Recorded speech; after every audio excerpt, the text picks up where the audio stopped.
the brutal silence of a desert night, or the cold, hard reality of a battlefield surrender. For German soldiers during World War II, these moments were not just the end of a fight, but often the beginning of a profound fear. A fear meticulously cultivated by years of relentless Nazi propaganda. They had been told stories, nightmarish tales designed to steal their resolve and justify any atrocity. Stories of what awaited them if they ever fell into enemy hands. Forced labor in mines, starvation rations, relentless beatings, and an endless parade of humiliation. These weren't mere whispers. They were doctrines, ingrained into the very fabric of their upbringing, shaping their expectations of an unforgiving world and the barbarity of their adversaries. Imagine being a young man, barely out of your teens, having lived your entire conscious life under the shadow of the swastika. Your education, your entertainment, your very thoughts were curated by a regime that presented the world in stark, uncompromising binaries. Us versus them. Purity versus degeneracy. The glorious Reich against a world of scheming enemies. You were a warrior of 1,000-year empire, destined for conquest, and your enemies were portrayed not just as military opponents, but as subhuman, depraved, incapable of honor or mercy. So, when the moment came, when the rifles were dropped, the hands raised, and the American or British troops advanced, what filled your mind was not relief, but a visceral terror. You braced yourself for the inevitable savagery, the vengeance for the horrors your own side had inflicted, or at least the horrors you believed your side was justly inflicting on others. The future, in your mind, was a dark, unlit tunnel leading only to suffering.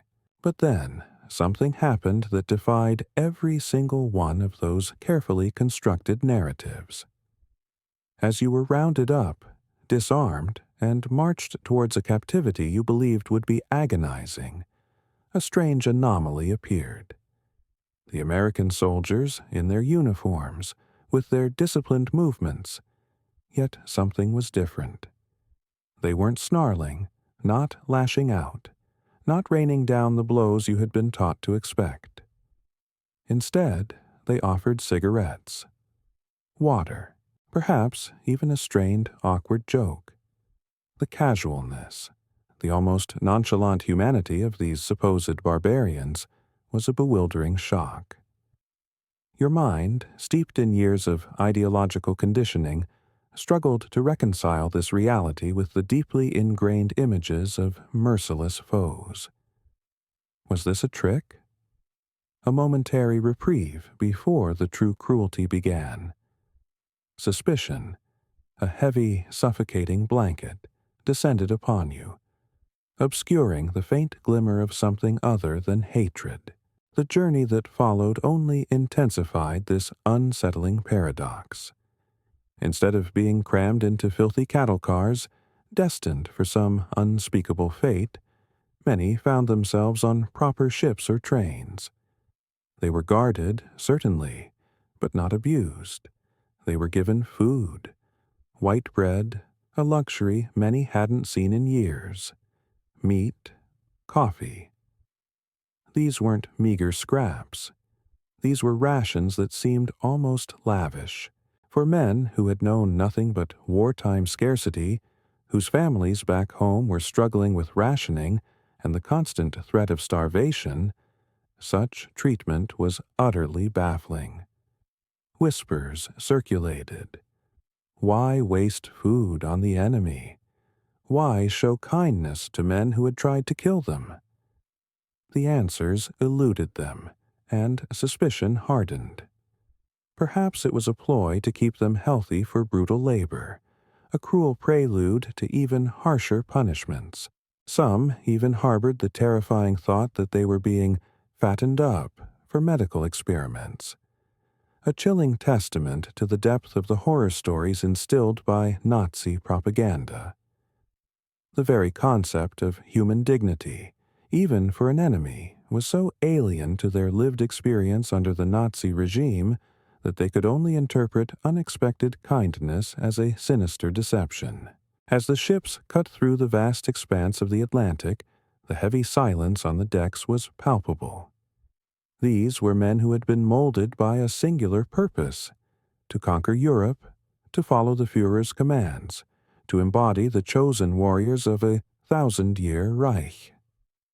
Now they were prisoners, stripped of power, their future a terrifying void. America, a distant industrial powerhouse they knew only from vague stories of skyscrapers, jazz music, and Hollywood films, was not a place they had ever imagined visiting under such humiliating circumstances. The very soil of this enemy nation, a land they had been taught to despise as decadent and weak, was now their reluctant destination. The irony, the crushing weight of their unexpected powerlessness hung heavy in the salty air. Then the American coastline appeared, a sight that stirred a complex cocktail of dread and curiosity.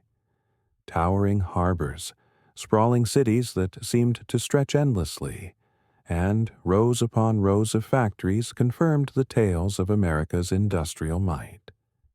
The sheer scale of everything, the cranes, the ships, the highways, was overwhelming. To German soldiers who had fought desperately with dwindling supplies, whose nation was already straining under the demands of a total war, the contrast was almost physically painful. They sensed the vastness of the United States, its seemingly limitless resources, and a terrifying realization began to dawn. Their leaders might have severely underestimated this enemy. The propaganda had painted America as a land of internal strife and moral decay, incapable of such unified, monumental effort. Yet, what they saw before them was a testament to overwhelming strength, a strength they had been led to believe was impossible for such a society. The journey inland by bus and truck further deepened this sense of disorientation. The landscapes outside the windows were unlike anything in war-torn Europe. Wide-open fields stretching farther than the eye could see. Endless roads, small towns adorned with neon signs and gasoline stations, symbols of an untouched, abundant way of life. Children waved as the convoys passed, and locals sometimes gathered, not with hostility, but with a curious indifference, to glimpse the enemy soldiers. The prisoners, in turn, watched with fascination at the sheer abundance and comfort of ordinary American life. If this was the land of their captors, what did it say about the war they had fought? What did it say about the sacrifices demanded of their own people? The questions grew louder in their minds, echoing the growing dissonance between their indoctrinated beliefs and the undeniable reality unfolding before them. Arriving at the camps was yet another revelation that chipped away at their preconceived notions. Rows of clean barracks, efficient mess halls, well-equipped medical stations, and even recreation areas greeted them. Yes, there was barbed wire, a stark reminder of their captivity, but behind it lay organized facilities, not the squalid, brutal prisons they had been conditioned to expect. Instead of being whipped or starved, they were processed efficiently, assigned bunks, and given clean uniforms. The initial suspicion still lingered. Surely cruelty lay hidden behind this veneer of orderliness. But for others, a more dangerous thought began to take root. Perhaps America's strength lay not only in its weapons, but in its ability to treat even its enemies with a strange, unsettling kind of humanity. This was only the beginning of a months-long journey of discovery, filled with shocks, contradictions, and moments that challenged every single truth they thought they knew about their captors, about themselves, and about the world. Even on that first night, as they lay in their bunks, full stomachs and sheer exhaustion pulling them towards sleep, whispers moved through the barracks. If this is a prison camp, what comes next? None of them could have possibly guessed that the next surprise would involve the flickering glow of a movie screen, a portal to a world they had only heard whispers about. The initial days within the American camps unfolded as a profound study in contrasts, a continuous unraveling of the grim tapestry woven by Nazi propaganda. The German prisoners, conditioned for years to expect shouting guards, degrading punishments, and the gnawing pain of endless hunger, instead encountered a world structured by order and routine. Roll calls were indeed strict, a necessity for managing thousands of men, but they were notably devoid of the beatings or arbitrary violence that they had been led to believe were standard practice for enemy captives. The guards carried rifles, a constant reminder of their status. Yet they often stood at ease, conversing among themselves with a casualness that was unsettling. There were no snarled threats, no demeaning epithets, just a professional detachment that bordered on polite indifference. The camp fences were topped with formidable barbed wire, a visual barrier to freedom, but the air was often scented not with fear or despair, but with the aroma of cooked meals wafting from the mess hall. Inside the barracks, instead of rough, lice-infested straw, they found neat rows of cots, complete with mattresses stuffed with actual bedding, and even stoves for warmth during colder seasons. It was far from luxurious, certainly no grand hotel, but it was an astonishing distance from the nightmare scenarios that had haunted their imaginations. This basic provision of comfort, this respect for fundamental human needs, began to sow the first tiny seeds of cognitive dissonance. Yet, it was the meals that shocked them most profoundly, acting as a daily, tangible challenge to their indoctrinated beliefs. Prisoners had braced themselves for thin, watery soups or stale, moldy bread, the kind of meager rations many German civilians were forced to endure as the war dragged on, or worse, the kind of deliberately cruel starvation tactics employed by their own regime against those deemed inferior. Instead, trays carried into the dining halls bore hearty portions: meatloaf, potatoes, beans, coffee, milk, and even fresh fruit on occasion. The sheer abundance, the quality of the food seemed utterly impossible in a world at war. Men who had fought in frozen fields, subsisting on black bread and watery broth, now sat with plates that looked almost like home-cooked meals. This was not the diet of a nation struggling, but of one operating from an almost unimaginable surplus. Initially, some refused to eat, their deep-seated suspicion overriding their hunger. They were convinced the food must be drugged, contaminated, or a precursor to some horrific experiment. But the primal urge of hunger, a force far older than any ideology, eventually overcame their caution. Soon, disbelief began to transform into a quiet, almost embarrassed gratitude. Rumors spread like wildfire through the barracks. They feed us better than our own army did. This was a dangerous thought, a direct assault on the narrative of a glorious, self-sacrificing Reich. If the enemy could feed its captives so well, what did that say about the true strength of their own nation? Beyond the astonishing food, the camps contained other unexpected touches of normal life, further blurring the lines between what they had been taught and what they now experienced. The Red Cross delivered packages containing not only essentials like soap and toothpaste, but also writing materials, offering a tangible link to a world outside the wire. Medical clinics, staffed by American personnel, provided treatment for wounds and illnesses, treating enemy soldiers with a level of care that astonished men accustomed to the brutality of military hospitals on the Eastern Front, or the utter disregard for life under the Nazi regime.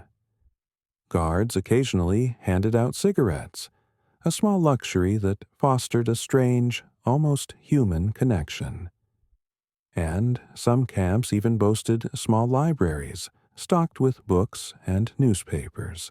The ability to write letters home, carefully censored as they were, was a miracle in itself.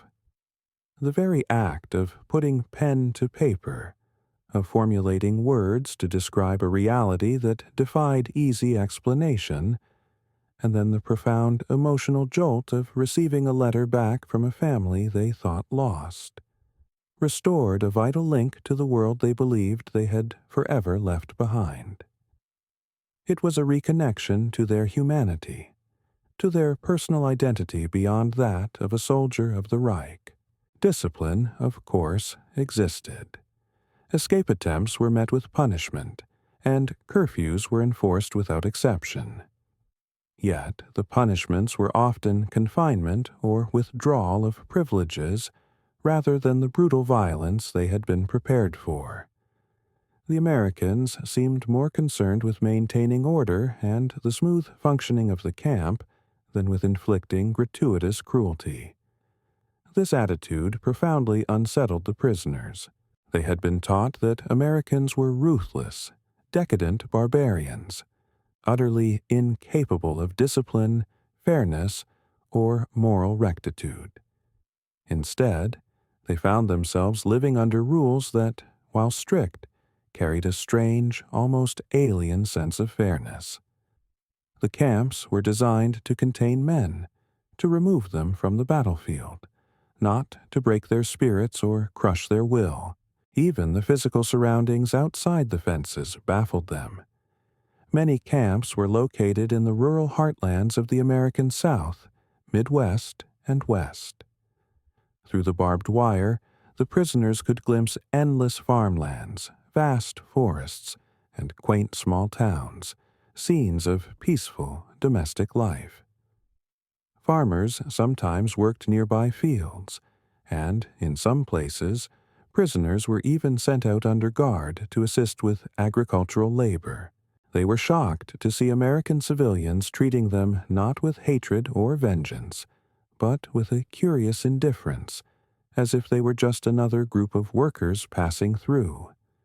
Children sometimes waved at them, innocent of the war's true horrors, and women occasionally brought pies or bread to the guards, simple gestures of generosity that were almost incomprehensible. The sight of such casual normalcy profoundly unsettled men who had been led to believe that America was nothing but a land of hostile enemies.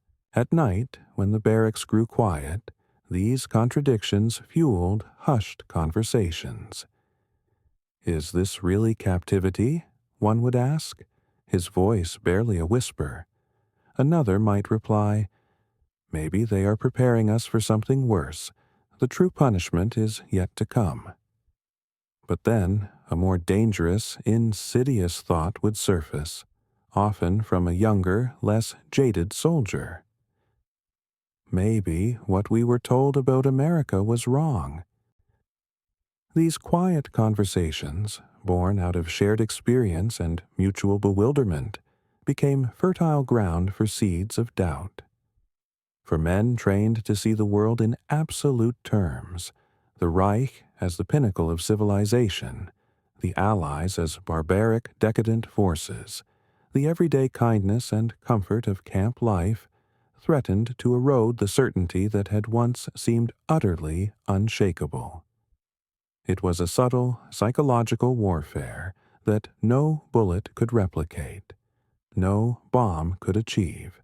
Still, even with all these profound dislocations, No one could have possibly foreseen what would come next. The Americans, it seemed, were not content with merely providing food, shelter, and a semblance of safety. They had something else in mind, something so utterly unexpected, so fundamentally strange, that many German prisoners initially dismissed it as a trick of the imagination, a collective hallucination induced by fatigue or trauma. They would soon be summoned to large halls or makeshift theaters, and, for the first time since leaving their homes in a war-torn Germany, they would be transported far beyond the fences of their camp. Not by escape or physical journey, but by the shimmering, almost magical images projected onto a movie screen. The portal to another world was about to open. The rhythm of camp life, initially so disorienting, eventually settled into routines that both comforted and profoundly confused the German prisoners. Days began with the unyielding ritual of roll call, a moment of military discipline that stood in stark contrast to the surprisingly generous meals that followed, continuing to astonish men accustomed to the threadbare rations back home. The abundance of food was a daily, undeniable testament to a nation's immense resources, a stark economic reality that began to chip away at the propaganda-fueled belief in Germany's inevitable triumph. For many, work details filled the hours, often involving assistance on nearby farms or helping with the maintenance of the camp itself. For soldiers who had endured months, even years, in muddy, rat-infested trenches, dodging artillery shells and facing death daily, the tasks of hauling hay bales or repairing fences under the benign American sun felt almost like a strange, surreal holiday. They were guarded, of course, their freedom still circumscribed by the watchful eyes of their captors, but the work itself was reasonable, rarely backbreaking. The pay, a symbolic gesture rather than a significant wage, was nevertheless present, and in return, they were treated less like condemned enemies and more like temporary laborers. Some even found themselves joking quietly among their comrades, a subversive act of humor.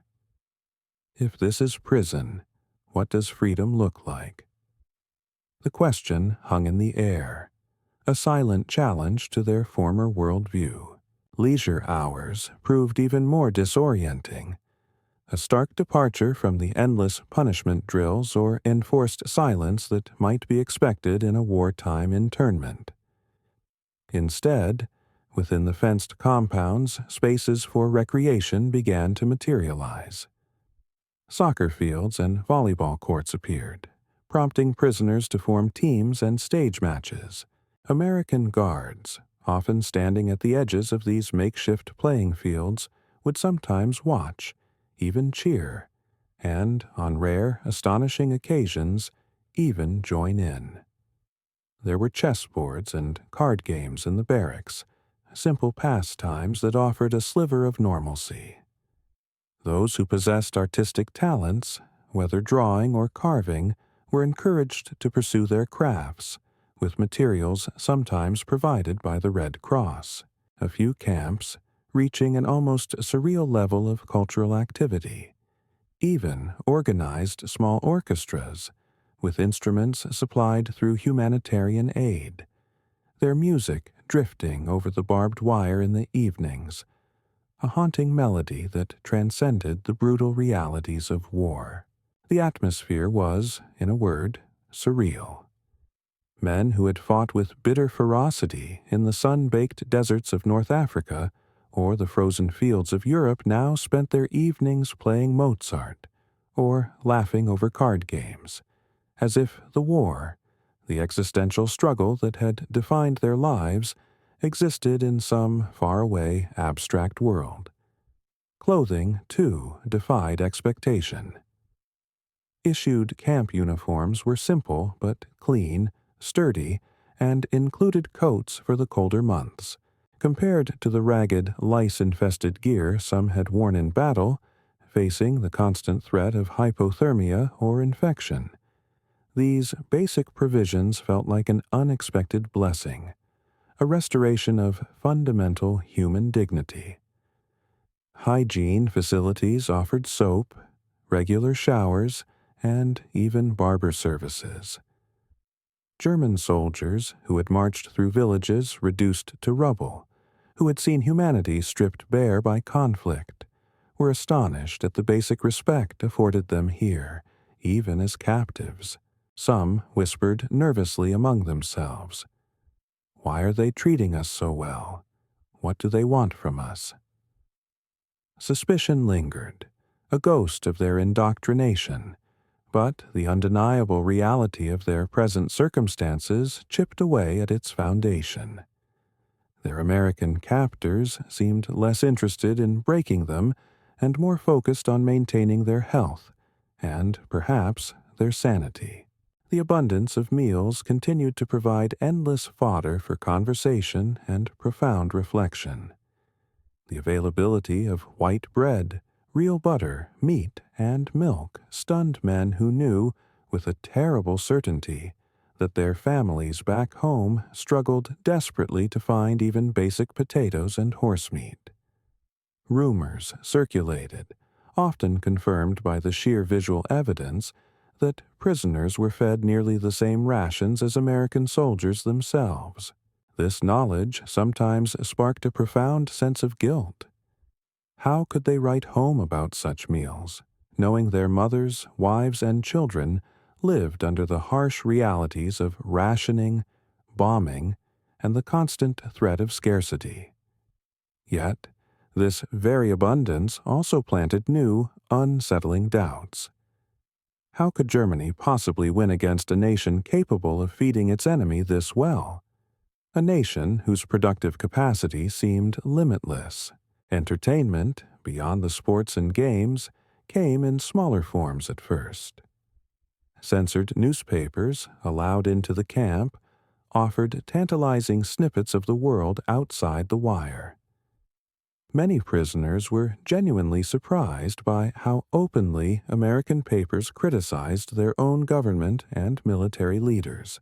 This freedom of expression, this public self-scrutiny, contrasted sharply with the monolithic, rigid propaganda machine of the Reich, where dissent was treason and information was a carefully controlled weapon.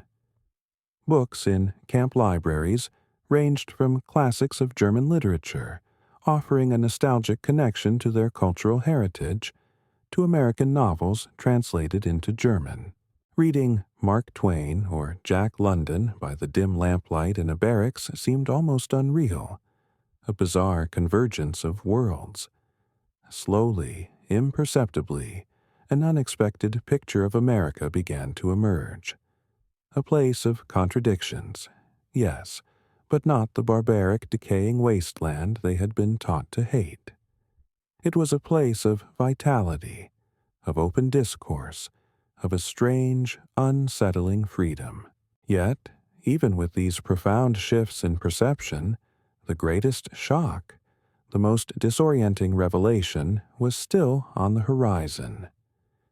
In the evenings, when the camp's routine slowed, and the men gathered with a restless energy born of confinement and lingering curiosity, the Americans began offering something beyond soccer fields and books.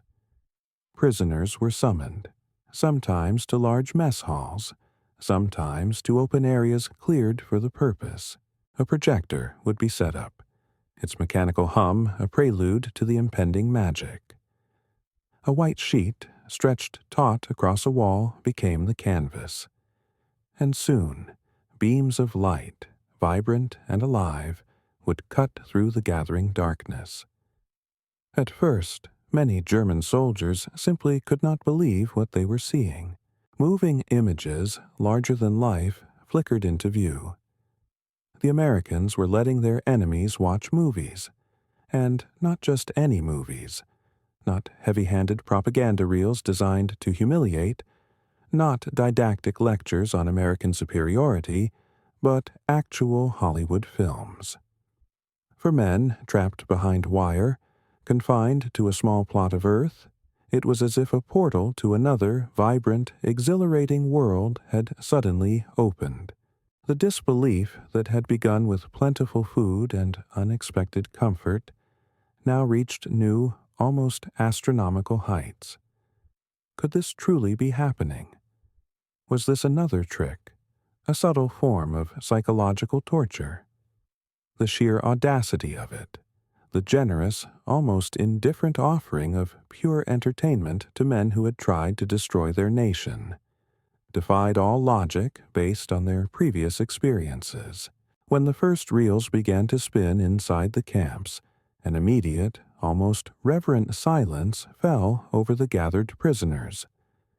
They had braced themselves for speeches, for lectures, perhaps even for the kind of crude, heavy-handed propaganda designed to break their morale and humiliate them into submission. Instead, the flickering light revealed images that transcended their grim reality. Cowboys galloping across dusty plains, embodying a rugged individualism they had been taught was a sign of American weakness. Comic actors stumbling through absurd misadventures, eliciting involuntary chuckles, and glamorous stars dancing and singing in ways the soldiers had never seen, their movements fluid, their expressions full of an intoxicating joy. The shock was immediate, profound, and overwhelmingly positive. For many of these soldiers, this was their very first time experiencing American cinema at all. The contrast to the grim, repetitive propaganda reels of the Reich, with their endless military parades, their fanatical Führer speeches, and their stark portrayals of enemy degeneracy, was utterly overwhelming. Instead of the monotonous drumbeat of ideology, there was laughter. Instead of martial hymns, there was vibrant music. Instead of grim reality, there was fantasy, romance, and adventure. It was as if a piece of another universe, a world of color and boundless possibility, had been delivered directly through the harsh confines of the barbed wire. The American guards, standing at the edges of these makeshift theaters, watched the spectacle with a mix of amusement and genuine curiosity. They observed the transformation in the hardened faces of their enemy soldiers, seeing them soften into smiles, then quiet chuckles, and, at times, open, unrestrained laughter. Some prisoners clapped spontaneously during slapstick scenes, their delight uncontainable, while others sat wide-eyed, captivated by the sheer scale and extravagance of Hollywood productions. A world away from the gritty, utilitarian aesthetic of wartime Germany. For German men who had grown up under the rigid discipline of an authoritarian state and endured years of devastating war, the sudden immersion in stories of adventure, romance, and unadulterated escapism felt intoxicating, almost liberating. Hollywood, the bastion of American soft power, had crossed the fences and reached them in a way no weapon, no act of force ever could. It appealed directly to the suppressed human need for joy, for imagination, for a temporary respite from trauma.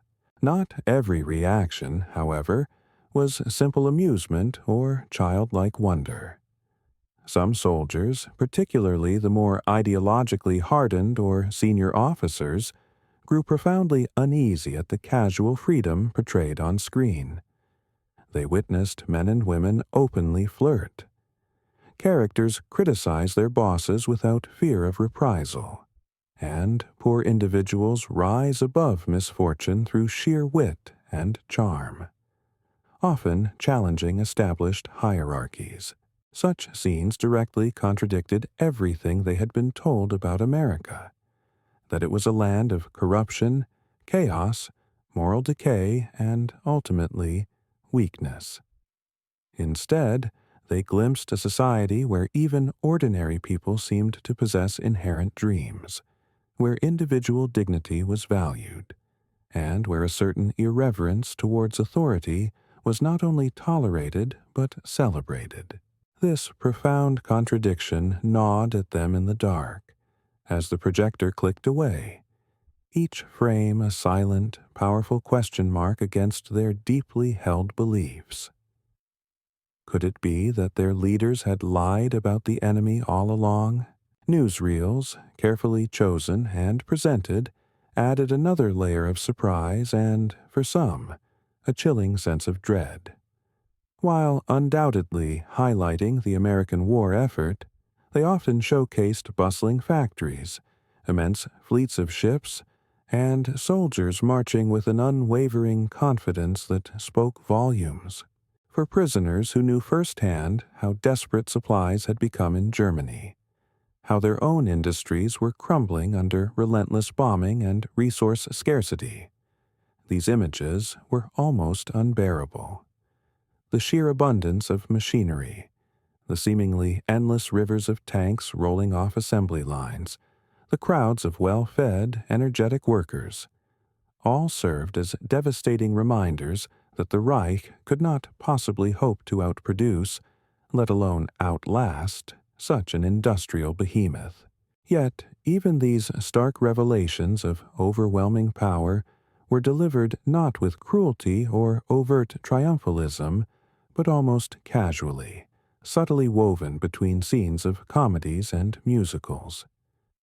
The Americans seemed to intuitively understand that the true power of cinema lay not in explicit lectures or heavy-handed propaganda, but in the steady, insidious drip of images that gradually undermined old beliefs, creating a cumulative effect that was far more potent than any direct assault. What astonished the prisoners most, however, was that attendance at these screenings was entirely voluntary. No one forced them to sit before the screen. They could choose to remain in their barracks, to play cards, to write letters home, or simply to stare blankly at the walls. Yet, the halls quickly filled whenever the projector was set up, a testament to the magnetic pull of this novel entertainment. Word spread rapidly after each screening, creating a buzz of anticipation. Tonight they are showing another Western, or tomorrow a comedy. Men who had once marched under the rigid symbolism of swastikas now found themselves looking forward to evenings of American entertainment, their ideological fervor slowly giving way to a simpler, universal human desire for escape and amusement. Some even began to keep mental lists of favorite actors or genres, comparing notes with fellow prisoners, engaging in conversations that would have been unthinkable just weeks prior. Others admitted, with a mixture of shame and genuine wonder, that for a few precious hours they completely forgot they were captives at all. In the flickering, hypnotic glow of the screen, something subtle but profound shifted within them. The barbed wire, the constant reminder of their confinement, faded into the background. The war, the brutal conflict that had defined their existence, felt distant, a fading echo from another reality. The men were no longer just prisoners of conflict. They were, for a brief, vital period, spectators of stories larger than themselves, stories that spoke to universal human experiences beyond the confines of nationality or ideology. The Americans, whether intentionally orchestrating a sophisticated form of psychological warfare or simply extending a pragmatic, culturally ingrained approach to human decency, had given them a powerful, unexpected gift. A window to a world of imagination, humor, and shared humanity that no prison wall, no ideological barrier could fully contain. And as the credits rolled, as the house lights slowly came up, the disbelief lingered, a soft hum of confusion and wonder. They could not fully understand why their enemies allowed such indulgence, such a profound departure from their expectations of brutal captivity. Yet, deep down, they knew, with a certainty that would endure for decades, that they would never forget those nights when Hollywood came to the camps, transforming their grim reality, if only for a few fleeting hours. As weeks bled into months, the nightly film screenings transitioned from mere distraction to a profound force, subtly shaping the prisoners' perceptions in ways few could have anticipated. The Germans found themselves talking endlessly about what they had seen, their conversations evolving beyond simple plot summaries to analytical debates about the values and philosophies embedded within the narratives. A rollicking American comedy with its often irreverent humor rooted in mocking pompous authority and celebrating underdogs might spark heated discussions about the nature of power and the acceptability of dissent in a society. This was a stark contrast to their own upbringing, where authority was sacred and dissent was treason. A Western, with its sprawling landscapes and seemingly clear-cut battles between good and evil, would ignite conversations about freedom, justice, and the vast, open spaces that symbolized possibilities far beyond the grim confines of war. The moral clarity, even if simplified, resonated deeply with men who had lived in a world of moral ambiguity and enforced obedience. Even the romances, initially dismissed by many as frivolous or effeminate, gradually revealed something deeply unsettling. The open display of affection, the independence and quick wit of the female characters, and the casual social interactions between different classes and genders suggested a society far less rigid, less stratified, and certainly less overtly patriarchal than the one they had left behind in Nazi Germany. These portrayals, so starkly different from the carefully controlled, often subservient images of women in Nazi propaganda films, began to chip away at ingrained gender roles and societal norms. Slowly, almost imperceptibly, the films were chiseling cracks into the hardened beliefs, the inflexible certainties that had been drilled into them by years of Nazi indoctrination.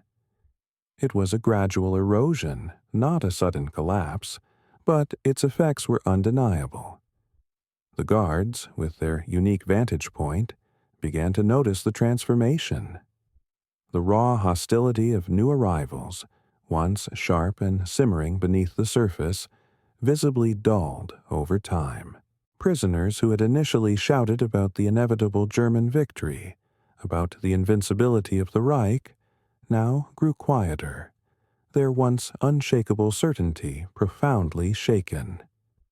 Instead of meticulously planning their return to a triumphant Reich, many found themselves whispering about whether such a life of abundance, such genuine freedom, could truly exist beyond the fences, or if it was merely a fleeting illusion projected onto a screen. The films planted vivid images in their minds. Supermarkets overflowing with goods, ordinary Americans laughing freely in theaters, music echoing in vibrant dance halls. These scenes stood in brutal, devastating contrast to the ration lines, the constant fear of air raids, and the bombed-out cities the prisoners knew awaited them back home. Even the most disciplined among them, the most ideologically committed, could not fully resist the insidious allure of these alternative realities. Officers who tried to frame the films as mere American propaganda struggled when their men, with growing intellectual curiosity, pointed out how fundamentally different these vibrant, often self-critical reels were from the stiff, humorless, and overtly manipulative productions of Goebbels's Ministry of Propaganda. If this is propaganda, one soldier muttered after a particularly joyful musical, a wry smile playing on his lips. "Then it is the most beautiful propaganda I have ever seen." Another, perhaps more thoughtful, responded, "Perhaps it is not propaganda at all, but simply how they live." These conversations, taking place in hushed tones within the barracks, revealed the dangerous, subversive potential of entertainment. It bypassed rigid ideology and touched directly upon universal human longing for joy, freedom, and a better life. The Americans, for their part, may not have fully intended this as a sophisticated form of psychological warfare. It might have simply been a pragmatic approach to managing thousands of restless men, or a reflection of American cultural values that saw entertainment as a basic human right. Yet the effect was undeniable. The more the prisoners laughed at American comedies, the harder it became to truly see the United States as a monolithic, faceless enemy, a nation devoid of humanity or internal complexity.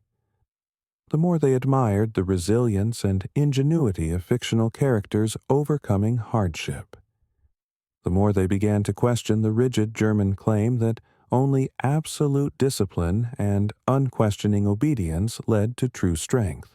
Films about diverse communities uniting, about individuals defying corrupt leaders, or about ordinary people achieving greatness through unconventional means, all fundamentally challenged the authoritarian worldview they had carried into captivity.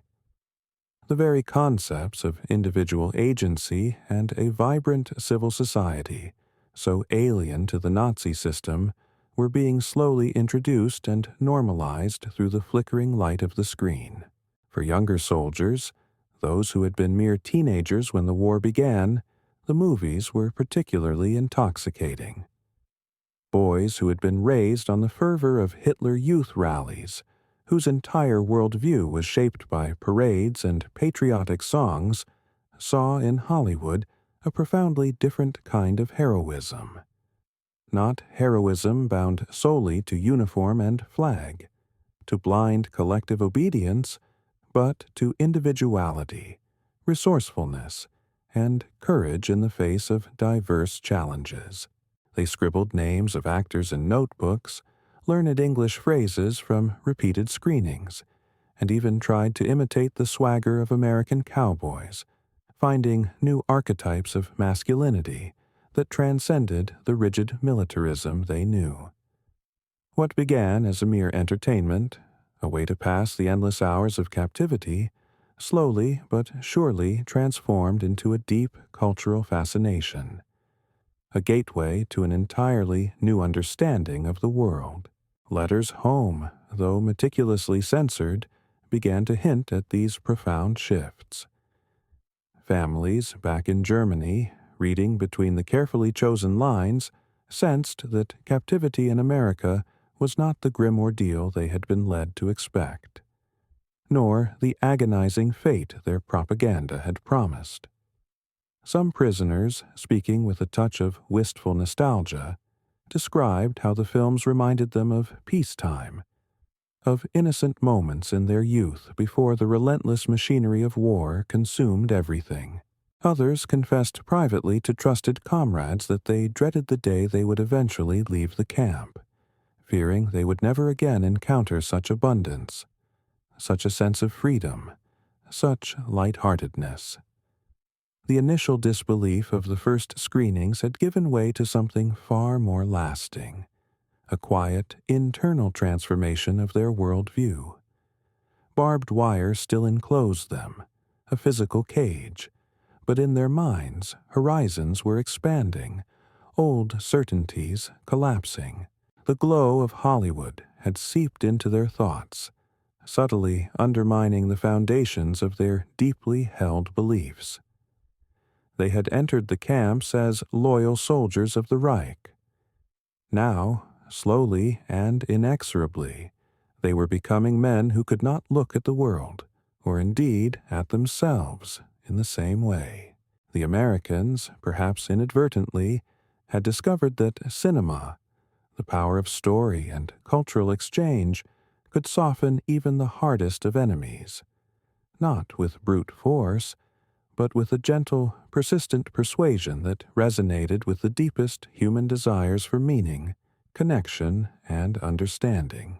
As the relentless machinery of war ground toward its inevitable, catastrophic conclusion, the prisoners found their thoughts increasingly consumed by what life would be like once the gates of their strange captivity finally opened and they were shipped back to Germany. For many, the thought of returning home, though laced with the profound longing for family and familiar landscapes, also filled them with an equal measure of dread. Letters and intermittent Red Cross updates painted a grim picture, starkly contrasting with the unexpected comforts of their American internment. Their families were enduring ceaseless bombings, agonizing shortages of food and fuel, and widespread devastation.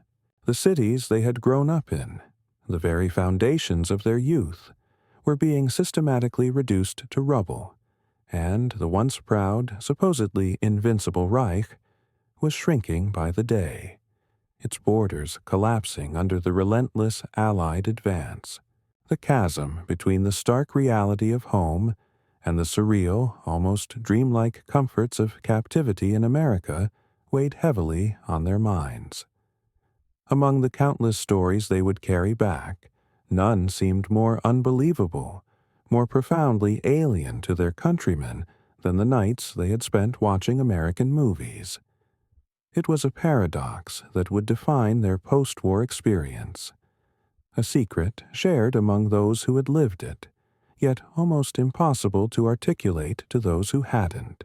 When the war finally ended in Europe, a day that brought both immense relief and a terrifying uncertainty, and repatriation efforts began in earnest, groups of men boarded ships once more. This time, they crossed the vast Atlantic in the opposite direction, their faces turned eastward, towards a shattered homeland. They crowded on decks, staring at the boundless ocean, knowing with a quiet certainty that they were leaving behind not just America, but the peculiar, almost unfathomable life they had lived behind its barbed wire fences. They talked in hushed tones, almost embarrassed, about the things they would paradoxically miss. The generous food, the lively soccer matches, the forbidden cigarettes, and above all, the captivating glow of the movie projector. "No one back home will believe it," one man said, his voice laced with both wonder and resignation. "They'll think we've gone mad." Another, perhaps more attuned to the political sensitivities, answered with a grim realism. "How can we tell them we laughed at American comedies while our cities burned, while our families starved?" The dilemma was painfully real. To speak openly, truly openly, about their camp experiences, about the humane treatment, the abundant food, the shared laughter in front of a Hollywood screen, risked not only profound disbelief but even accusations of disloyalty, of having become soft, perhaps even traitorous, to the suffering of their own nation. Yet, despite the formidable barriers of incomprehension and potential condemnation, the stories spread anyway. In villages and towns across Germany, returning prisoners of war, their eyes holding a distant, knowing look, whispered of their surreal captivity. They described evenings when thousands of men, former adversaries, sat together in a strange, expectant silence, watching the larger-than-life images of Clark Gable or Ginger Rogers light up the screen. They told of vibrant musicals filled with color and energy, a stark contrast to the monochromatic reality of post-war Germany. They recounted tales of cowboys galloping through endless, sun-drenched landscapes, embodying a freedom they had never known. and they spoke of romances that seemed to embody a lightness, a casual independence that was utterly alien to their rigid societal norms. Families listened in astonishment, struggling desperately to imagine their sons and husbands laughing freely at American films while the Reich collapsed around them, while their own lives were consumed by loss and hardship. For many civilians, these accounts sounded like pure fantasy, or worse, deliberate lies, designed to diminish the immense suffering endured at home. The gap in experience was simply too vast to bridge with mere words. Still, the memories clung stubbornly to the men who had lived them. Some former prisoners openly admitted that those film screenings had profoundly altered how they thought about the world. They could no longer accept the simplistic, black-and-white dichotomy of a purely good Reich versus purely evil allies. They had seen another side of America, one that transcended its military might and industrial power. They had witnessed its culture, its humor, its capacity for self-criticism, and its ability to turn life, with all its complexities, into compelling art. Even as they walked through the desolate, ruined streets of their German hometowns and struggled to rebuild their shattered lives, the intangible glow of the movie screen followed them, a quiet, internal marker of how much their worldview had subtly, yet fundamentally, shifted. Perhaps the most striking, and indeed most revealing, part of their stories was how utterly ordinary the screenings seemed to the Americans themselves. Guards set up projectors casually, as though allowing prisoners to watch Hollywood films was nothing remarkable, nothing worthy of special note. This casualness, this almost nonchalant generosity, was a reflection of a deeper cultural confidence, a belief that such entertainment was a natural, almost essential part of human experience, even for enemies. To the Germans, however, it had been extraordinary, a surreal inversion of everything they thought captivity would be. Some described it as the precise moment they realized America was not only a superpower of machines and weapons, but also, perhaps more powerfully, a superpower of imagination. A nation capable of wielding culture as a form of influence. When asked later in life, decades after the war, about their time in American camps, many veterans consistently skipped over the logistical details of labor, the monotony of routine, or the strictures of discipline. Instead, their voices would soften, taking on a wistful, almost melancholic tone when they spoke of those cinema nights. For them, those hours had been far more than a mere distraction from the tedium of captivity. They were a profound reprieve from the crushing weight of war, a tantalizing glimpse of a different kind of future, a future where laughter and shared stories held sway. It was a memory that lingered, vibrant and enduring, long after the physical barbed wire fences had been dismantled and the physical wounds of war had healed. In the decades that followed, the memory of those cinema nights inside American prison camps became one of the strangest and most enduring legacies of the war for those who had lived it. For many former POWs, the image of sitting shoulder to shoulder with their comrades, watching American films under the watchful yet often benign eyes of their guards, was etched as deeply into their minds as the most harrowing battles they had fought. It was a profound paradox that they carried with them for the rest of their lives. They had been declared enemies of America, yet it was America that had allowed them these unexpected moments of joy, of shared humanity, in the darkest, most dehumanizing chapter of their lives. When historians later interviewed these men, seeking to understand their unique experiences, The subject of the movies came up again and again, almost invariably. Some would laugh, a genuine, unburdened laugh, as they recounted how they had memorized lines from comedies or found themselves inexplicably falling in love with Hollywood actresses they had never expected to see on a screen. Others spoke more seriously, often with a profound sense of reflection, admitting that the films had been their very first glimpse of another world, one that fundamentally contradicted the bleak, terrifying picture painted by Nazi propaganda. They remembered how those reels had, frame by flickering frame, revealed a society that valued laughter, celebrated creativity, and championed individuality, qualities that had been systematically suffocated under the rigid, totalitarian order of the Reich. The impact of these screenings extended far beyond individual memories, contributing to a broader cultural shift. In post-war Germany, particularly during the crucial years of Reconstruction and reorientation, American culture began to flow more openly into the devastated country.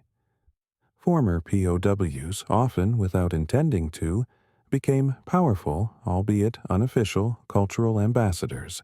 They told their families and friends about the films they had seen while in captivity, describing the unique humor, the vibrant music, the larger-than-life stories, and the sheer vitality of Hollywood productions. For younger Germans, hungry for something beyond the ashes of defeat and the trauma of their past, these captivating accounts fueled a profound curiosity about the United States, offering a glimpse of a different future. The Marshall Plan may have rebuilt Germany's physical infrastructure, its factories, and its cities, but it was stories like these, tales of unexpected laughter and shared humanity behind barbed wire, that played a crucial, often underestimated role in rebuilding imaginations and fostering a new psychological landscape. Some veterans even openly admitted that their later openness to democracy, to Western ideals, and to a new alignment with the nations they had once fought against, could be directly traced back to those transformative nights in captivity. While no single film could, by itself, unilaterally change an entire worldview, the steady, consistent exposure to American cinema, week after week, month after month, served to soften hardened soldiers in a way that bullets and bombs never could. The seeds of empathy, of critical thinking, and of an alternative understanding of the world, planted in those makeshift theaters, sprouted years later. Former enemies found themselves becoming part of a new West Germany, a nation actively aligned with the very country they had once sworn to destroy. In that profound sense, the humble glow of the movie projector had been a quiet, unexpected, yet incredibly potent instrument of reconciliation and cultural transformation. Yet, even with this profound legacy, the initial disbelief never fully faded. Even decades later, as elderly men with the wisdom of years, former prisoners would often chuckle and shake their heads when recounting the experience. "We were the enemy," they would say, their voices still tinged with wonder. "And they let us watch movies." To them, it remained a powerful symbol of America's overwhelming confidence, its seemingly boundless abundance, and a culture so secure in its own values that it could afford to entertain its captives. It was also, perhaps, a reflection of something deeper, the profound, often underestimated idea that culture and imagination, the power of narrative and shared experience, could be weapons just as potent, perhaps even more enduring, than guns and tanks.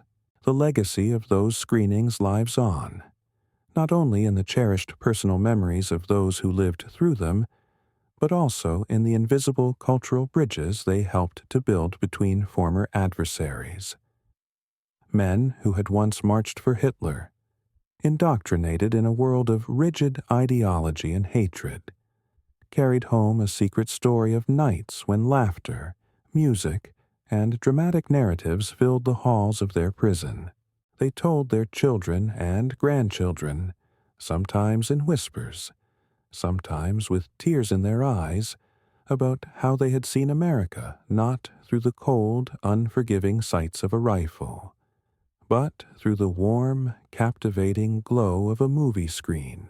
And in that strange, flickering light, they discovered that even in the deepest confines of captivity, humanity could not only survive but thrive, and that even in the midst of global war, the fragile yet powerful seeds of peace could be planted, nurtured, and eventually blossom into a different future.